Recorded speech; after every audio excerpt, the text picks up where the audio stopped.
Bonjour à tous et bienvenue au dernier cours virtuel de français.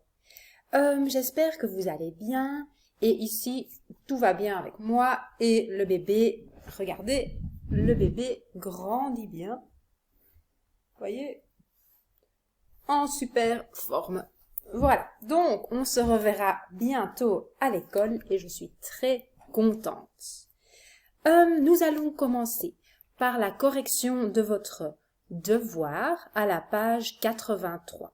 Donc prenez un bic et nous allons simplement corriger votre devoir.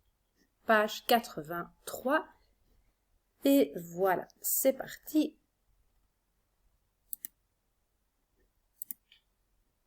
Un instant. Hop là. Donc, il fallait cocher les réponses suivantes.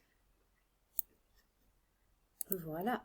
Il fallait cocher la première case, la deuxième case, la quatrième, la cinquième, la sixième et la neuvième ou la dernière case. Ensuite, donc vous corrigez ça. Nous passons à l'exercice 7 et là, vous deviez dessiner le logo du texte à côté. Je vais tout montrer en une fois. Donc pour la bouteille, il fallait ce logo-là. Pour le café, il fallait le logo de Max Havelaar. Pour les légumes, AB Agriculture Biologique. Pour le linge, vous voyez le t-shirt et la machine à laver. Pour le banc, FSC avec l'arbre. Et pour l'ampoule, nous avons la Terre. La moitié de la Terre, en fait, hein, le monde. Ok. Aujourd'hui, nous allons faire deux choses. Nous allons parcourir le nouveau, un nouveau chapitre, excusez-moi, concernant la facturation et le paiement des factures. Vous pouvez prendre votre cahier à la page 104, voilà. Hops. Et nous allons, excusez-moi, petit problème technique, voilà. Nous allons commencer au chapitre 12, le paiement et la facturation. Le paiement, vous savez ce que c'est, hein? Il faut payer, betaling en facturatie. Nous commençons par un exercice très facile. Regardez les images, donc vous voyez les images ou les photos ci-dessous. Quel moyen de paiement choisiriez-vous et expliquez? Un moyen de paiement, welke betalingswijze est-ce que vous choisiriez? Est-ce que ce serait plutôt en liquide, donc du cash, ou bien par carte de débit? Vous voyez la traduction à côté, met de bankkaart. Est-ce que ce serait plutôt par carte de crédit? Ou bien par virement per overschrijving ou par smartphone. Ici, vous voyez des bonbons, un MP3 ou 4, un sandwich, qu'est-ce qu'il y a encore? Ici, c'est une facture de prêt à fêter. Et nous avons un parfum ou bien une facture pour votre GSM. Excusez-moi, le zoom est un petit peu embêtant.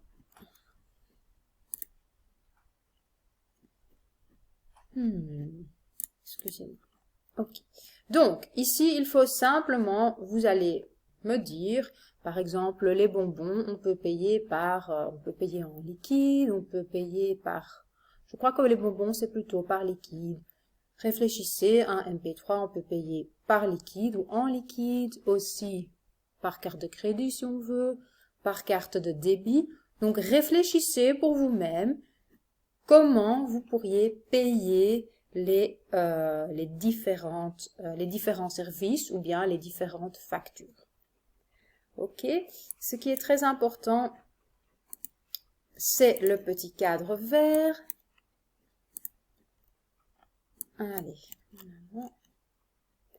Dans le cadre vert, vous voyez, un paiement par carte de débit ou carte bancaire, le compte est débité immédiatement. Ça veut dire, wanneer je met de bankkaart of de debitkaart betaalt, wordt het geld direct van je rekening gehaald. Mais, quand on fait un paiement par carte de crédit, Le compte sera débité plus tard. Dus met een kredietkaart, dat weet u misschien nog niet, maar dan is het pas de maand erna dat het eraf gaat. Dus dat is het grote verschil. Hein? Carte débit, carte bancaire ou carte de crédit. Alors, on passe à l'exercice 2. Écoutez le dialogue entre le service clientèle de prêt-à-fêter et un client. Ensuite, dites à quelle question vous trouvez une réponse dans le dialogue. Hein? Dus je moet gewoon zeggen op welke vraag vind je een antwoord in het dialoog. Qu'est-ce que le client a acheté? S'agit-il d'une entreprise ou d'un particulier? Comment va-t-il payer? Quand payera-t-il? Quand is wanneer? Comment is hoe? Et combien devra-t-il payer? Voilà, écoutez bien et répondez, cochez les réponses correctes. C'est parti. 2. Écoutez le dialogue entre le service clientèle de prêt-à-fêter et un client. Ensuite, dites à quelle question vous trouvez une réponse dans le dialogue. Parfait, monsieur le Mortier. J'ai bien noté votre commande. Quel moyen de paiement préférez-vous? Oh, je réglerai la facture par virement. Parfait. Quel est le délai de paiement des factures? Pour les entreprises, nous acceptons un règlement à 30 jours. D'accord.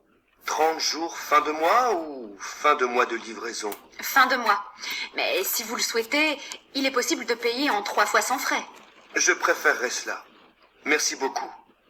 Alors, tout est en ordre. Oui, c'est parfait. Merci beaucoup, monsieur le Mortier. Bonne fin de journée. Pareillement. Au revoir. Voilà, donc essayez de cocher, mettez sur pause et ensuite nous allons répondre. Je vais vous donner les bonnes réponses.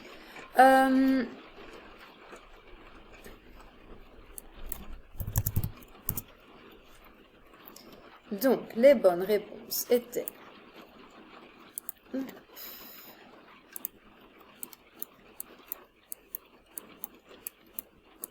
Il y en avait plusieurs. Donc, s'agit-il d'une entreprise ou d'un particulier? Comment va-t-il payer et quand payera-t-il? Ça, c'était pour l'exercice d'écoute. On passe au deuxième exercice, au troisième exercice même.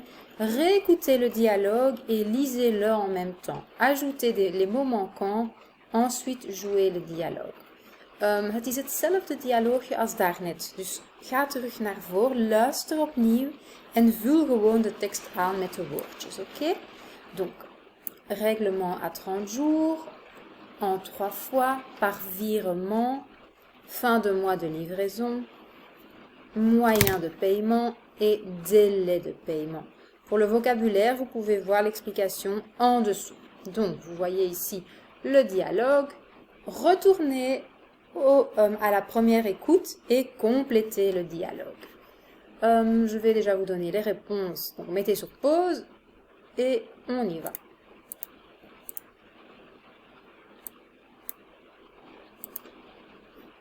Les réponses se trouvent ci-dessous. Voilà, moyen de paiement par virement. Quel est le délai de paiement? Règlement de facture. D'accord, 30 jours fin de mois ou fin du mois de livraison. Est-il possible de payer en 3 fois sans frais, zonder kosten? Ensuite, vous lisez les petites phrases et les traductions, car le vocabulaire se trouve surtout dans ce cadre pour vous aider dans le dialogue. Nous passons à la page suivante et nous voyons à la page 106, nous voyons quelques exercices. Donc, ne confondez pas payer au comptant et payer en espèces. C'est deux choses différentes. Payer au comptant signifie payer immédiatement à la réception des articles. Dus je betaalt direct wanneer het goed aankomt. Hè? Payer en espèces signifie payer avec des pièces et des billets. Dus daar wil zeggen dat je met cash of briefjes betaalt. Gewoon. Lisez les situations suivantes. De quel type de paiement s'agit-il et combiné? Donc vous voyez de nouveau 5 phrases, 5 réponses et vous combinez les bonnes réponses. On va faire le premier ensemble, le reste vous faites tout seul. Donc, les articles ont été livrés le 26 avril. Il faut que je règle la facture avant le 30 mai.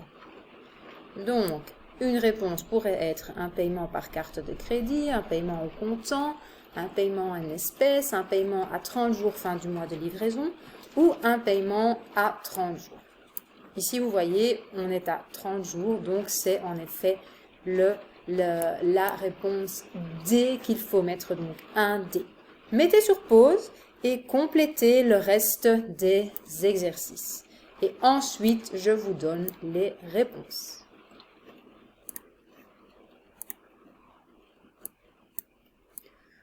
Voici les réponses D, B, E, A et C. Nous passons à la page 107. À la page 107, vous voyez la facturation. Vous allez écouter un dialogue et répondre aux questions. Écoutez le dialogue entre Jean-Luc Picard, le comptable de Bookhour, de Prêt-à-Fêter, et Robin, un jeune stagiaire. Quel résumé correspond au dialogue? Est-ce qu'un stagiaire a fait une erreur de facturation? Jean Picard est fâché, une erreur is een fout in de facturation, il est fâché, il est boos. Ou bien Jean-Luc Picard corrige la facture faite par un stagiaire. Dus corriger veut dire, moi je corrige les tests, verbetert de facture. Ou bien Jean-Luc Picard appelle le stagiaire, donc il l'appelle pour corriger une facture. Voilà, c'est parti.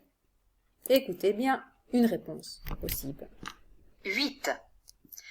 Écoutez le dialogue entre Jean-Luc Picard, le comptable de Prêt-à-Fêter, et Robin, un jeune stagiaire. Quel résumé correspond au dialogue? Jean-Luc, je suis vraiment désolé de vous déranger, mais je ne suis pas sûr d'avoir bien rempli la facture. Ne t'en fais pas, c'est normal. C'est ton premier jour de stage. Montre-moi. Donc voilà, c'est la facture pour le cabinet d'avocats Jeannot et Fils. Ils ont commandé des tables. J'ai la commande ici. Oui, il est vrai qu'il vaut mieux ne pas faire d'erreur de facturation lorsqu'il s'agit d'un cabinet d'avocats spécialisé en droit financier. Dis-moi, qu'est-ce qui n'est pas clair? Je ne sais pas trop. Voici la facture que j'ai établie, mais j'aimerais que vous vérifiez. Ok, pas de souci. Donne-moi la commande. Donc, ils ont commandé 20 tables, référence 208 au prix de 10,80 € pièce, paiement à 30 jours, et je vois qu'on leur a accordé une remise de 5%. Parfait. Alors, regardons maintenant cette facture. La référence est correcte. Désignation table de luxe pliable noire. Ça m'a l'air correct aussi. 20 pièces, oui. Ah, attends. Ici, tu as fait une erreur. PUHT signifie prix unitaire hors taxe. Toi, tu as inscrit le montant total. Une table coûte 10,80 €. Donc ici, tu inscris 10,80 €. Ah, d'accord. Je ne comprenais pas pourquoi il fallait écrire 2 fois le même montant. Le PUHT, c'est le prix à l'unité. Plus bas, c'est le montant total. Toujours hors taxe, bien entendu. D'accord, j'aurais dû le savoir. Mon prof d'économie me tuerait s'il savait que je venais de faire cette erreur. Ton prof n'est pas là, calme-toi. Il est vraiment normal de faire des erreurs. C'est en travaillant qu'on apprend le métier. Si tu ne faisais plus d'erreurs, je ne serais pas très utile comme accompagnateur de stage. Mais bon, revenons à notre facture. Le montant total y est 216 €. Ah oui, on accorde une réduction de 5%. Et le cabinet Jeannot, c'est un client fidèle, tu vois. Tu dois écrire 5% à côté du mot réduction et faire le calcul. Passe-moi la calculatrice. Bon, 5% de 216, ça fait 10,8. Tu inscris cette somme-là à droite. Ah oui, bien sûr. Et la TVA. Attends, ça paraît bien peu.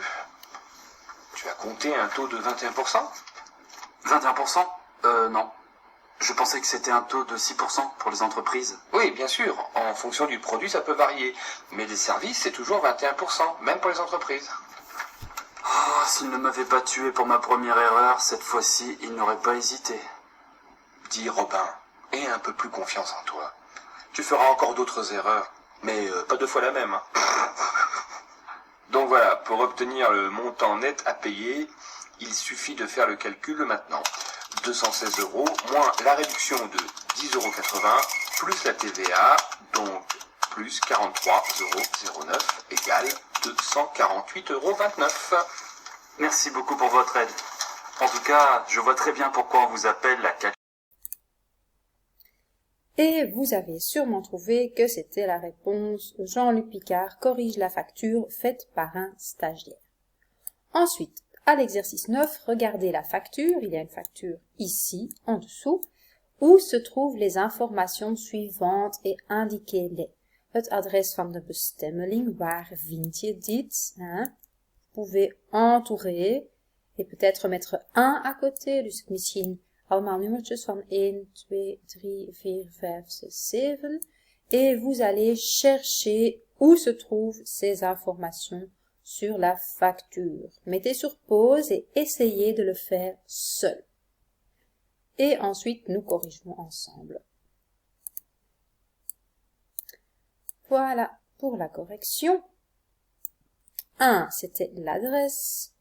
2, le montant hors TVA. 3, la date de livraison. 4, la date. 5, l'échéance. 6, nous avons la réduction. 7, nous avons la TVA. TVA, ça veut dire taxe à la valeur ajoutée. Ça veut dire BTV, hein, vous savez ça entre-temps. Et voilà, donc nous avons désigné les différentes parties de la facture. C'est très important. Nous passons à l'exercice suivant. Et réécoutez le dialogue, puis apportez les changements nécessaires à la facture. Donc, je gaat nu nog het dialoog, je gaat terug moeten spoelen. Je gaat terug luisteren naar het dialoog en je moet 3 zaken aanpassen in de factuur. Dat zijn 3 dingen die verbeterd worden. Hier zie je al duidelijk dat je iets moet aanvullen, een bedrag. Ik zal jullie ook helpen. Hier moet je ook iets aanvullen. En de laatste, montant total acheté, wil zeggen hors taxe, buiten taxe. Ja? Et il faut aussi adapter ici quelque chose. Ok, donc réécoutez le dialogue, hein, fast forward, un rewind, et ensuite complétez les chiffres ou ce qu'il faut adapter. Mettez sur pause et essayez de le faire vous-même. Ensuite, je vous donne les réponses. Il parle en effet de 43,09 € pour la TVA, la réduction de 5%, toujours mettre la réduction, 10,80 € et le prix unitaire hors TVA est bien de 10,80 €. Nous passons à la page 108. Et là, nous voyons à vous regarder la commande, ensuite compléter la factuur. Dus je gaat de mail lezen en dan ga je de factuur op de bladzijde ernaast zo goed mogelijk invullen. Ja? Dat is de taak die je gaat doen tegen deze week. Ja? Donc, Pauline Grosjean 1 de @telecom@telecom.be. Le destinataire c'est serviceclientèle@pretaffecté.be. La commande, ici vous pouvez mettre évidemment 2020, hein, nous sommes en 2020. Et puis vous voyez, Madame, Monsieur, votre site web a retenu toute mon attention. Je remercie Monsieur Briguet de sa visite et de ses conseils. Désireuse de profiter de vos prix actuels, je vous fais parvenir la commande suivante. Référence 404, 50 assiettes à dessert, blanco 1 € l'unité hors taxe. Référence 405, 50 tasses avec sous-tasses, ondertassen, blanco 1,30 € l'unité achetée. Référence 407, 10 sucriers, Roy, c'est une marque, 2,30 €. Référence 411, 10 pots à lait, lait Ismelk, de nouveau Roy, 2 €. Et comme convenu avec votre commercial, le paiement se fera au comptant à la réception des articles. J'espère pouvoir bénéficier de l'escompte promis de 30%. Un escompte, c'est une réduction. Veuillez livrer ces articles le 30 mars. Je vous remercie d'avance de la bonne exécution de cet ordre. Sincères salutations, mooi afsluiten. Pauline Grosjean, gérante, et puis Télécom SA, Chaussée de Mons, 1238 à 1070 Bruxelles et le numéro d'entreprise, le BE 6364 591 726. Alors, à vous de jouer. Dus, wat moet je doen? Je gaat nu de velden, zoveel mogelijke velden aanduiden in de factuur hieronder, op basis van het mailtje dat je hiernaast ziet, ja? Ik geef jullie al een tip. Je moet 25 velden aanduiden. 25. Dus bijvoorbeeld, dat is één veld, hè? Dus 1, 2, 3, 4.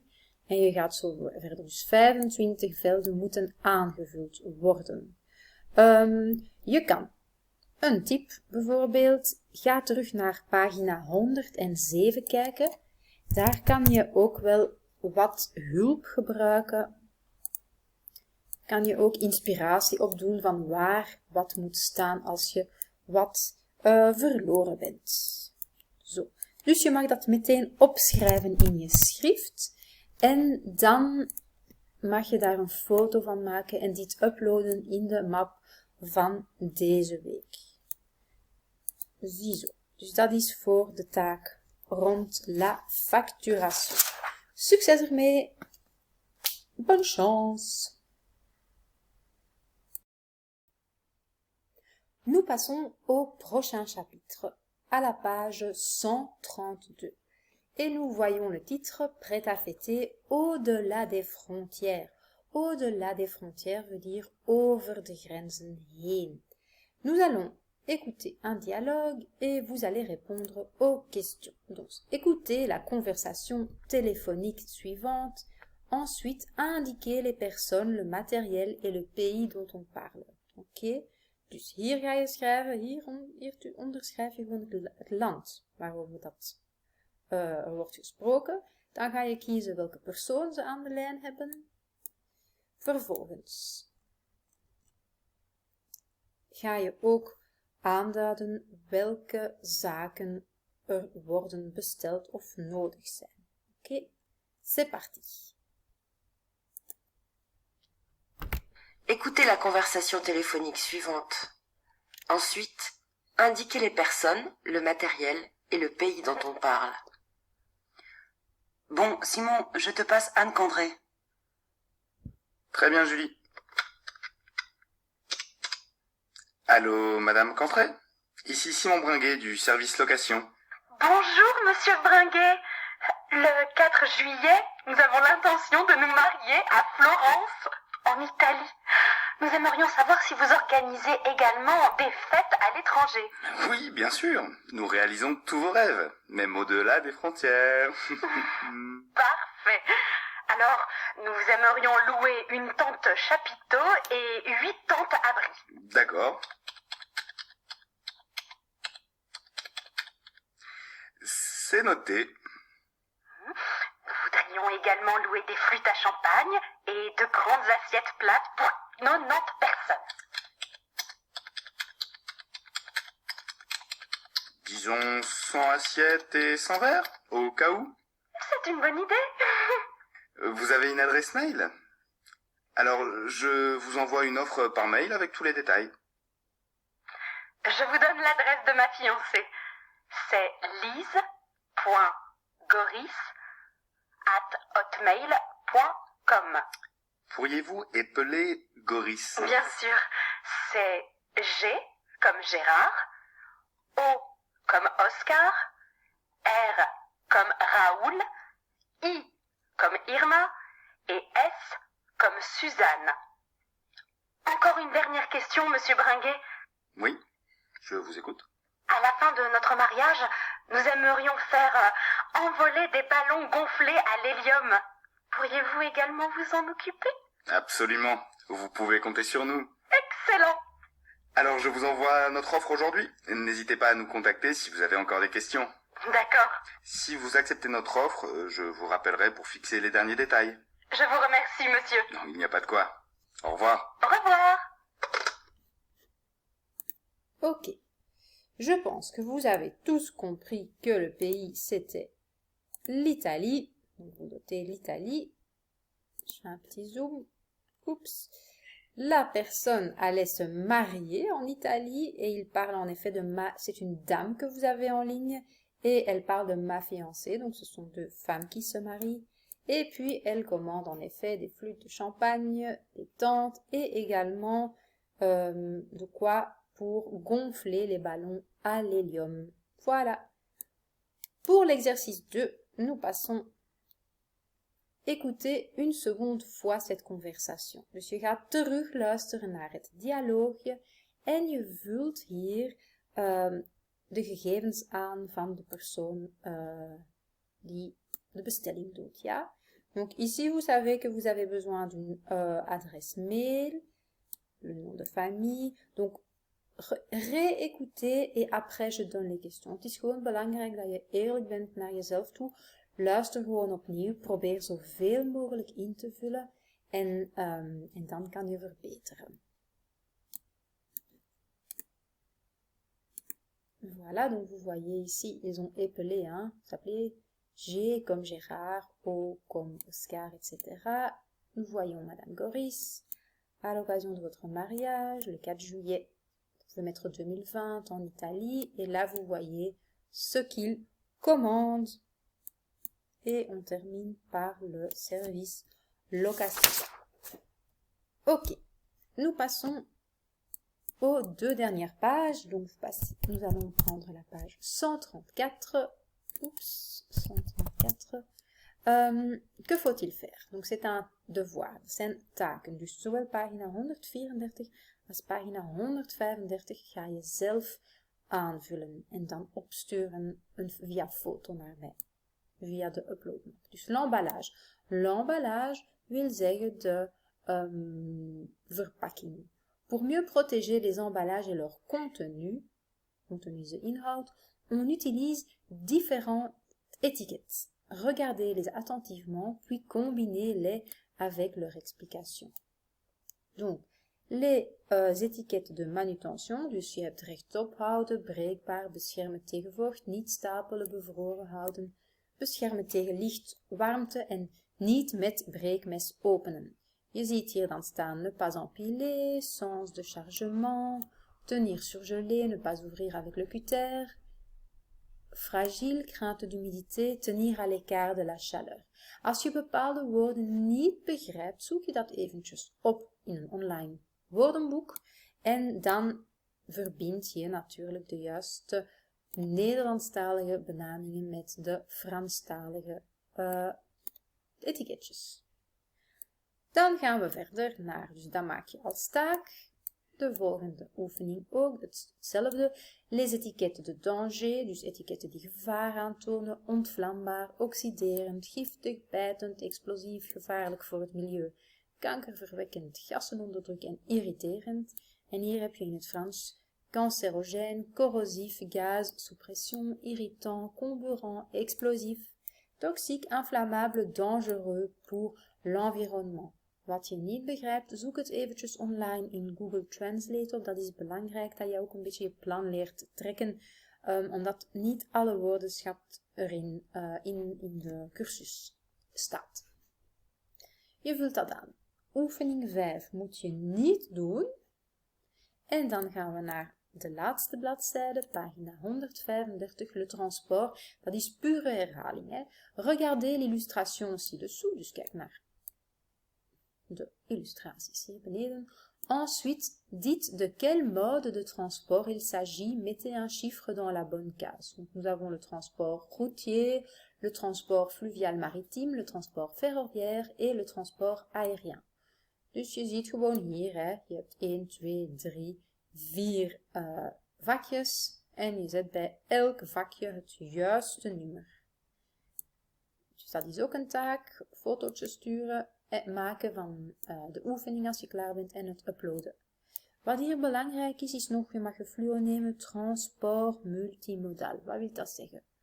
Dus, pour aller d'un point à un autre, il est souvent nécessaire de combiner différents modes de transport. Dus als je van één plaats naar de andere moet, is het vaak noodzakelijk om verschillende transportmogelijkheden te combineren. Ja? Hier, dan spreekt men in dit geval van transport multimodal. Dat moet je weten, de rest niet. Voilà. Au revoir et on se revoit bientôt à l'école. Super.